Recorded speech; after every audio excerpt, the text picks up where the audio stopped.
एक बुढ़िया माई का दो बेटे और दो बहू थी। बुढ़िया माई एगो गाय पोस रखी थी। बुढ़िया माई का गाय दूध देती थी। बुढ़िया माई दूध एक टाइम दूह कर वो बाजार में बेचकर अपना संसार चलाती थी। एक टाइम दूध दूह कर अपना बहू के दे देती थी।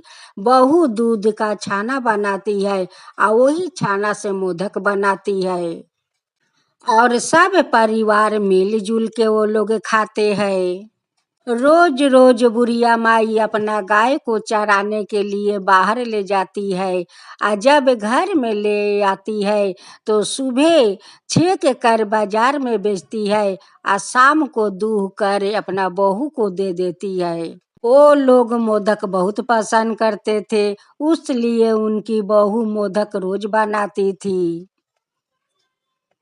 एक दिन बुढ़िया माई गणेश भगवान का मंदिर के पास जाती है, अपना गाय को जंगल में छोड़ देती है और गणेश भगवान का मंदिर के सामने जाकर बैठ जाती है।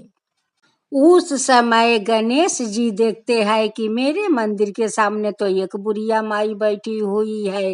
गणेश भगवान अपन बालक को रूप धारण करते हैं, आया कर बुढ़िया माई से कहते हैं, बूढ़ी माई मेरे दरवाजे के सामने तू बैठकर क्या कर रही हो? बुढ़िया माई कहती है कि बेटा मैं तो गाय चरा रहा हूँ। अब गणेश जाकर वही बुढ़िया माई के पास बैठ जाते हैं और कहते हैं कि माई तेरा गाय दूध देती है। बुढ़िया माई कहती है कि हाँ बेटा मेरा गाय तो दूध देती है।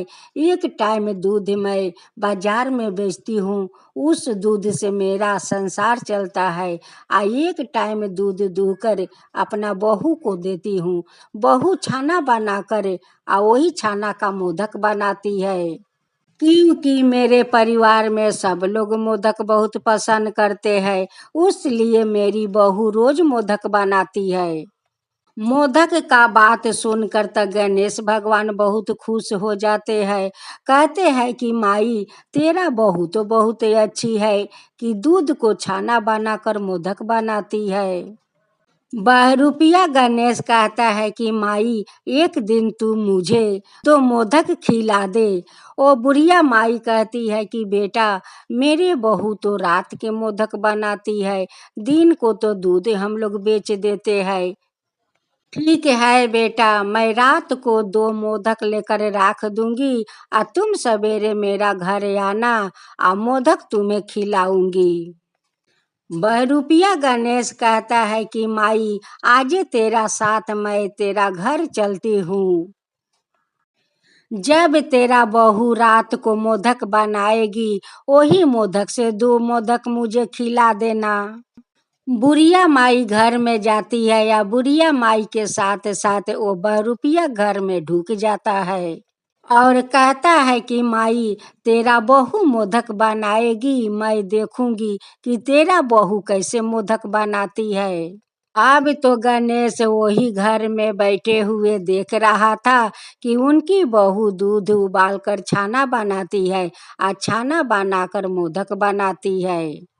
मोदक बनाकर एक थाला में रख देती है और कहती है कि सब लोग घर से बाहर चलो, जब ठंडा हो जाएगा तो हम सभी लोग मिलकर मोदक खाएंगे। सब लोग घर से तो बाहर हो जाता है। अब बहरूपिया गणेश जी तो अंतर ध्यान होकर घर के अंदर ढुक जाते हैं और सारे मोदक खाकर वो बाहर निकले आते हैं। जब बुढ़िया माई का बहू घर में जाती है मोदक लाने के लिए, जाकर देखती है कि थाला में तो एक भी मोदक नहीं है। बहू आकर अपना सासू माँ से कहती है कि माँ मैं तो रोज मोदक बनाकर वही थाला में रख देती हूँ, आज देखिए तो थाला में एक भी मोदक नहीं है, आज तो मोदक ना जाने कैसे गायब हो गया। बहरूपिया गणेश कहता है कि माई तू तो बोली थी कि तुझे मैं मोदक खिलाऊंगी, लेकिन तेरा मोदक तो सारा गायब है, तू कहाँ से मुझे मोदक खिलाएगी? ओ नटखट गणेश कहता है कि माई तू तो मुझे मोदक नहीं खिलाई, मैं अपना घर जाती हूँ। गणेश तो देख लिया था कि वो लोग कहाँ मोदक बना कर रखती है। उनकी बहू रोज मोदक बनाया करती और नटखट गणेश जाकर मोदक सारे चोरी करके खाया करता।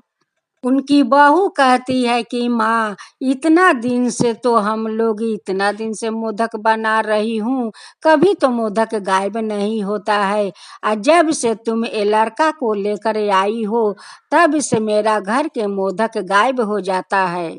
बुढ़िया माई कहती है कि बहू देखो, मोदक बनाकर तो सभी लोग घर से निकले आई, और वो लड़का तुम्हारे साथ तो बाहर निकला, रात भर तो मेरे साथ था, वो कब जाकर तुम्हारा मोदक खाया।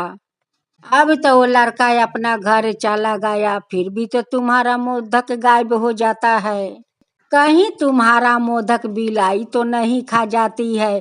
बहू कहती है कि माँ, इतना दिन से तो कहीं कभी बिलाई मोदक नहीं खाई, आए आज कैसे मोदक खा जाएगी। ये तो 2-3 दिन से हम लोग के घर में ऐसे हो रहा है।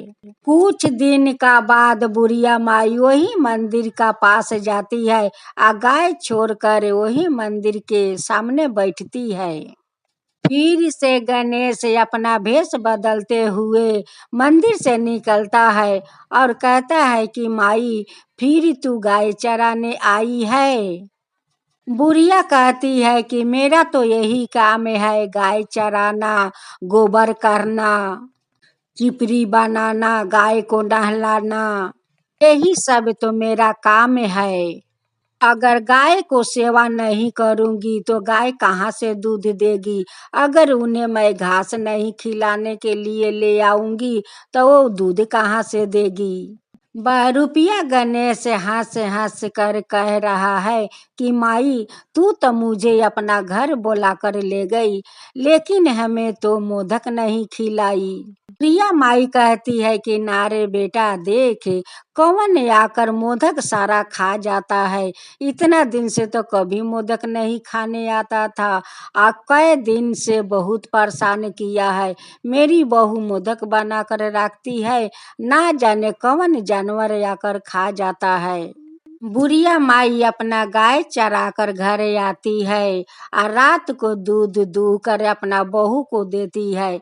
बहू दूध का छाना बनाकर मोदक बनाकर थाला में रख देती है। राख कर और मोदक के थाले अपना सामने रखती है। उस दिन तो सारा परिवार मिलकर मोदक खाया। फिर उनकी बहू तीसरा दिन मोदक बनाकर घर में रख देती है और दरवाजा बंद कर देती है। कुछ देरी का बाद दरवाजा खोलकर जाती है मोदक लाने के लिए, तो देखती है कि सारा मोदक तो थाला में है। कहती है कि आज तो मोदक गायब नहीं हुआ और नहीं कोई पोसू जानवर आया खाने के लिए। 2 दिन से तो गणेश का मोदक नहीं मिलता है खाने के लिए। वो कहता है बुढ़िया माई से कि बुढ़िया माई, तू तो मुझे घर बुला कर ले गई, लेकिन एक भी मोदक मुझे नहीं खिलाई। फिर बुढ़िया माई गाय चरा कर घर जाती है और दूध छेक कर अपना बहू को दे देती है। और दूध को बहू फटाती है, छाना करके मोदक बनाती है, बना कर घर में थाला में रख देती है। अब रुपया गणेश जाते हैं, अंतर ध्यान होकर घर में ढुक जाते हैं और सारा मोदक खाकर घर से निकल आते हैं। बहू जाकर थाला में देखती है तो कहती है कि जा, आज भी गायब हो गया, 2 दिन से तो गायब नहीं होता है, फिर आज गायब हो गया। एक दिन गणेश बुढ़िया माई का सपने में दर्शन देते हैं और कहते हैं कि माई, तेरा तो मोदक मैं चोरा चोरा कर खा रही थी। तेरे साथ जो वो बालक गया था तेरा घर, वो कोई बालक नहीं था माई, वो तो मैं गणेश था माई। तेरा बहू का हाथ का मोदक खाकर मैं बहुत प्रसन्न हूँ माई, बहुत प्रसन्न हूँ। गणेश भगवान सपने में कहते हैं कि माई, तू मेरे लिए मोदक बनाकर हमारा मंदिर में तू ले आएगी। बुढ़िया माई सपने में कहती है कि हाँ भगवान, हे गणेश भगवान, आप तो मुझे सपना में आकर दर्शन दिया। आप आकर चोर के रूप में हमारा घर के मोदक आकर खा जाते थे। हम लोग समझ रहे थे कि कोई बिलाई उलाई आकर सारा मोदक खाकर चला जाता है। हे गणेश भगवान, अगर आप अपना रूप में जाकर कहते कि माई मुझे मोदक खाना है, भगवान आपके लिए तो मैं बहुत सारा मोदक बनवा देती, अपना हाथ से आपको मैं मोदक खिलाती। हे गणेश भगवान, आपका मंदिर में मैं रोज 5 मोदक चढ़ाऊंगी। गणेश भगवान कहते हैं कि माई, अगर तू मेरे रोज जाकर मंदिर में 5 मोदक खिलाएगी, मैं तेरा घर में मैं धन बरसाऊंगी। माई जाकर अपना घर के कोने में देख, एक झोला होगा, वही झोला में बहुत सारा धन है। माई, तेरा बहू का हाथ का मोदक खाकर तो मैं बहुत प्रसन्न हूँ। माई, बहुत प्रसन्न हूँ। जब बुढ़िया माई का अंगी टूटता है तो कहती है कि इतना सुंदर मैं सपना देख रही हूँ। गणेश भगवान सपने में मुझे दर्शन दिया और बहुत कुछ मुझे बताया। बुढ़िया माई अपना बहू से सारा बात बताती है, सपने से लेकर वो मंदिर तक बताती है कि कैसे गणेश घर में आया, कैसे चोरी करके मोदक खाता था। कहती है कि बहू, मेरे सपने में गणेश भगवान दर्शन दिया और देकर कहते हैं कि माई, बिलाई तेरा मोदक नहीं खा रही है, वो मोदक तो मैं खाती हूँ। माई, मैं चोरी करके खाती हूँ। तू मेरे मंदिर में रोज 5 मोदक चढ़ाएगी और मैं तेरा घर में धन बरसाऊंगी। यही बात गणेश भगवान मेरे सपने में कह रहा था। बुढ़िया माई को तो घर गणेश भगवान मोदक खाकर धन से भर दिया। जय गणेश, जय गणेश, जय गणेश। माँ तुलसी की जय हो, माँ तुलसी की जय हो, विष्णु भगवान की जय हो, विष्णु भगवान की जय हो। माँ तुलसी और भगवान विष्णु का विवाह अनुष्ठान है। इस त्योहारों के दौरान कन्यादान समारोह सहित सभी शादी से संबंधित अनुष्ठान किया जाता है। माता तुलसी देवी लक्ष्मी का अवतार कही जाती है, जो वृंदा के रूप में पैदा हुई थी। तुलसी विवाह समन्वयक किसी भी हिंदू शादी की तरह संबंध होता है, जिसके अंतर्गत दूल्हे रूप में तुलसी का पौधा एवं दुल्हा शालिग्राम रूप में भगवान विष्णु होते हैं। महिलाएं विवाह गीत एवं भजन गीत है। तुलसी विवाह में मंगल मंत्र का गान करने की परंपरा है। घर और मंडप को विवाह की तरह सजाया जाता है और तुलसी जी को लाल चुनरी एवं 16 श्रृंगार का सामान चढ़ाया जाता है। अग्नि को साक्षी मानकर शालिग्राम एवं तुलसी को हाथ में पकड़कर फेरे दिलवाए जाते हैं। विवाह के उपरांत प्रतीत भोज का आयोजन भी किया जाता है। तुलसी के पौधे के पास शाम को दीपक जलाने से घर में सुख समृद्धि आती है। एवं नकारात्मक ऊर्जा का क्रिया होता है। स्कंद पुराण के अनुसार जिन घरों में तुलसी की पूजा की जाती है, उन घरों में यमदूत कभी प्रवेश नहीं करते हैं। एक बार शिव ने अपने तेज को समुद्र में फैला दिया था। उससे एक महातेजस्वी बालक ने जन्म लिया। यह बालक आगे चलकर जलंधर के नाम से पराक्रमी दैत्य राजा बना। इसकी राजधानी का नाम जालंधर नगरी था। बिंदा का विवाह जालंधर से हुआ। जालंधर महाराक्षस था। अपनी साता के मध्य में चूर उसने माता लक्ष्मी को पाने की कामना से युद्ध किया, परंतु समुद्र से ही उत्पन्न होने के कारण माता लक्ष्मी ने उसे अपना भाई के रूप में स्वीकार किया। वहां से पराजित होकर वो देवी पार्वती को पाने की लालसा से कैलाश पर्वत पर गया। भगवान देवाधिदेव शिव का ही रूप धारण कर माता पार्वती के समीप गया, परंतु माँ ने अपने योग बल से उसे तुरंत पहचान लिया और वहां से अंतर्ध्यान हो गई। देवी पार्वती ने क्रोध होकर सारा प्रसंग भगवान विष्णु को सुनाया। जालंधर की पत्नी बिंदा अत्यंत पतिव्रता स्त्री थी। उसके पतिव्रता धर्म की शक्ति से जालंधर ने तो मारा जाता और ना ही पराजित होता।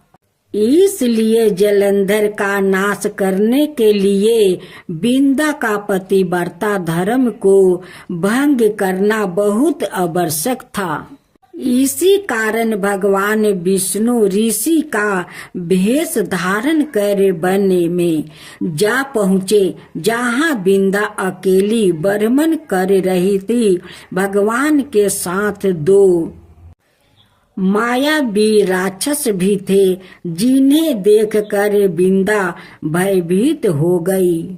ऋषि ने बिंदा के सामने पल में दोनों को भस्म कर दिया।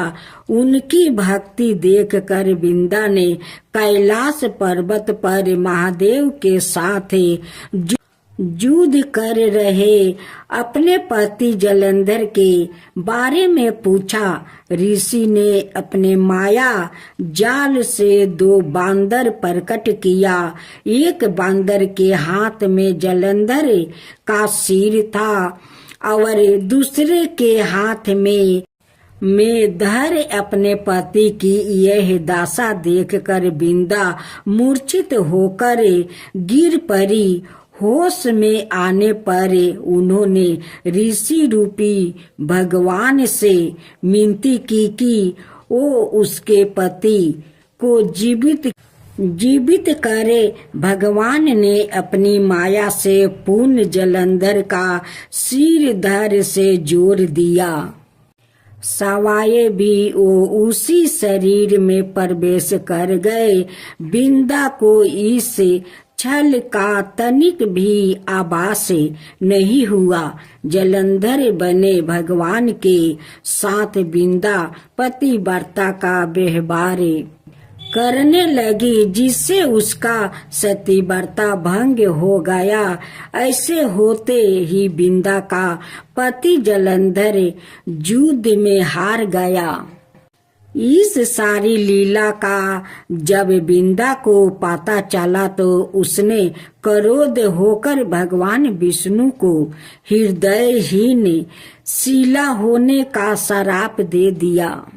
अपने भक्त के श्राप को भगवान विष्णु ने स्वीकार किया और शालिग्राम पत्थर बन गए। सृष्टि के पालनकर्ता के पत्थर बन जाने से ब्रह्मांड में अंश तुलन की स्थिति हो गई। यह देखकर सभी देवी देवताओं ने बिंदा से प्रार्थना की कि वो भगवान विष्णु को श्राप मुक्त कर दे। बिंदा ने भगवान विष्णु को श्राप से मुक्त कर सवाए अंत में दाह कर लिया। जहाँ बिंदा भस्म हुई थी वहाँ तुलसी का पौधा उगा। भगवान विष्णु ने बिंदा से कहा, हे बिंदा, तुम अपने सती व्रता के कारण मुझे लक्ष्मी से भी अधिक प्रिया हो गई हो। अब तुम तुलसी के रूप में सदा मेरे साथ रहोगी। तब से हर साल कार्तिक महीने के देवउठानी एकादशी का दिन तुलसी विवाह के रूप में मनाया जाता है। जो मनुष्य भी मेरे शालिग्राम रूप के साथ तुलसी का विवाह करेगा उसे लोक और परलोक में विपुल यश प्राप्त करेगा। उसी दैत्य जलंधर की यह भूमि जलंधर नाम से विख्यात है। सती बिंदा का मंदिर मोहल्ला कोट किशनचंद में स्थित है। कहते हैं कि इस स्थान पर एक प्राचीन गुफा थी जो सीधी हरिद्वार तक जाती थी। सच्चे मन से 40 दिन तक सती बिंदा देवी के मंदिर में पूजा करने से सभी मनोरथ पूर्ण होते हैं। जिस घर में तुलसी होती है वहाँ यम के दूत भी असयम में नहीं जा सकते। जिसके प्राण मंजीरी रहित तुलसी और गंगा जल मुख में राख कर निगल जाते हैं वो पापों से मुक्त होकर वैकुंठ धाम को प्राप्त होता है। जो मनुष्य तुलसी अमलों की छाये में अपने पितरों का श्राद्ध करता है उसके पितरों मोक्ष को प्राप्त हो जाते हैं।